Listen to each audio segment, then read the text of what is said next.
Make life yummy with food for your mind and tummy. Lady Yum Yum. Do you ever have one of these left over from takeout? I'm going to show you the perfect use for leftover rice. It's Chinese fried rice made at home, and it's healthier and tastier than anything you can buy. First, I'll prep all my ingredients so I can do everything over at the stove at once. And I vary the recipe a little each time I make it, but I always have some onion in it. So first I'll take this leftover, in this case a red onion, it doesn't really matter which kind, and I'll just make a dice out of it, real quick here. And mince some fresh garlic. I'll grate some fresh ginger. I'll dice some carrot into about the same size as the onion. I'll cut the tips off these scallions and give them a quick chop to use as a garnish at the end. And I have this leftover broccoli too, so I'm going to use that. I told you this is my clean out the fridge recipe.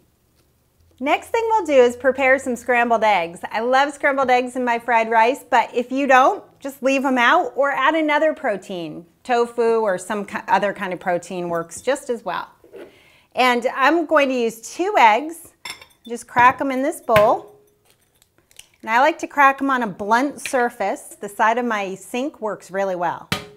And I always use a glass bowl so I can look around for shells. I'm telling you, I hate shells, can't stand them. I'm going to add 2 things to my eggs. One is rice vinegar. If you don't have rice vinegar, just use white vinegar. It softens the eggs, gives them a nicer consistency. So to my 2 eggs, I'm going to do about a teaspoon, so a splash.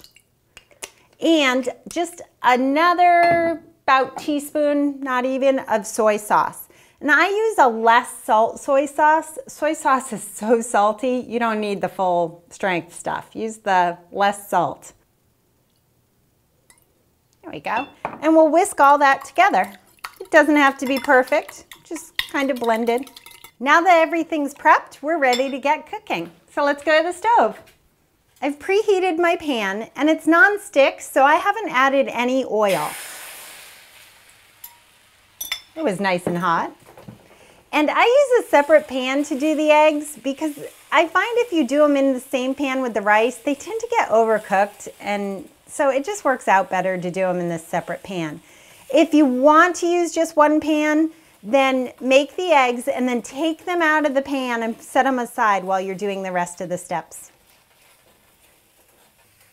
Okay, our eggs are done. I'll take those off the heat and they'll just sit there while we prepare everything else.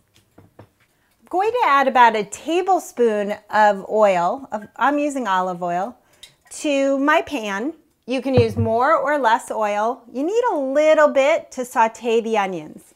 I'm going to add about a cup of onions. I like a lot of onions. You might want to use a little bit less. Personal choice there. And we'll saute these for about a minute. Now I'll add a heaping teaspoon of garlic and a heaping teaspoon of ginger. And we'll mix that around, saute for about a minute. Now I'm adding a cup of carrots, my diced carrots. And the reason I'm staggering the ingredients by a little bit, and I'm choosing the ingredients that need the most cooking to be put in first. So that's why I did the onions, then the garlic and ginger, now the carrots that cook for quite a while. And again, depending what vegetables you use, you want to put them in the order that they need to be cooked. Now I'll add my broccoli, which doesn't need much time to cook at all, and the rice. The rice really should be cold, so if you're making your own rice, make it the night before and leave it in the refrigerator. That's a key to good fried rice, cold rice.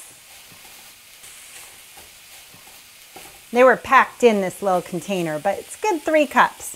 And I'm just going to make sure I can separate all of it and get all the ingredients incorporated together. Doesn't that look pretty? The pretty colors. And now I'll add the soy sauce, and the soy sauce is somewhat to taste. You know, some people like a lot of salt and soy sauce, some people like less. I'm using a little over a tablespoon to start. And remember, I'm using the light sodium soy sauce too.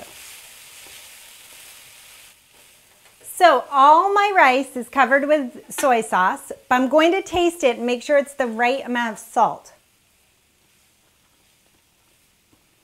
Needs a little more soy sauce.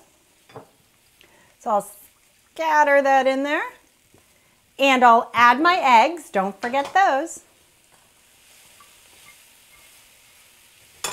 Get everything mixed together again.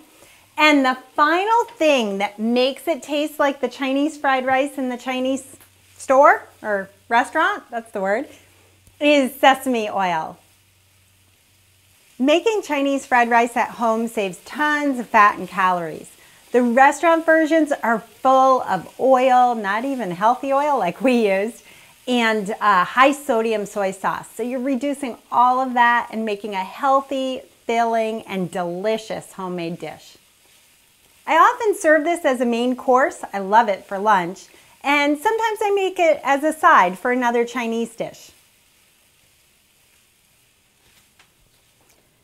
I'll just add a few scallions to the top because they look pretty. And I love it spicy, so I'm adding some sriracha sauce too. Again, we're at my favorite part. I get to eat. Excuse my chopstick skills, but it'll keep me from taking too big of a bite. Got to get a little of everything here.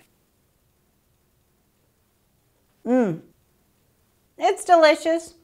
Check out our website for all the details and give this one a try.